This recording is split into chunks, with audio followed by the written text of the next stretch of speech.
ज्ञानोबा माऊली तुकारामच्या जयघोषात संत ज्ञानेश्वर महाराजांचे बंधू संत सोपान काका महाराजांच्या पालखीने सासवडमधून प्रस्थान केलं आणि या पालखीचा मुक्काम आज पुरंदर तालुक्यातल्या पांगारे गावात आहे।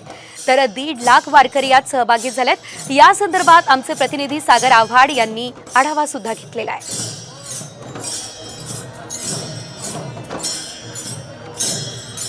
काकाच्या पालखीचं प्रस्थान आता मंदिरामधून झालेलं आपल्याला पाहायला मिळतंय। वारकरी जे आहेत ते मोठ्या प्रमाणावरती दाखल झालेले आहेत आणि सासवडकरांसाठी अत्यंत हा महत्त्वाचा सोहळा मानला जातो, कारण की संत ज्ञानेश्वर महाराजांचा पालखीचा मुक्काम जो आहे तो सासवड या ठिकाणी असतो।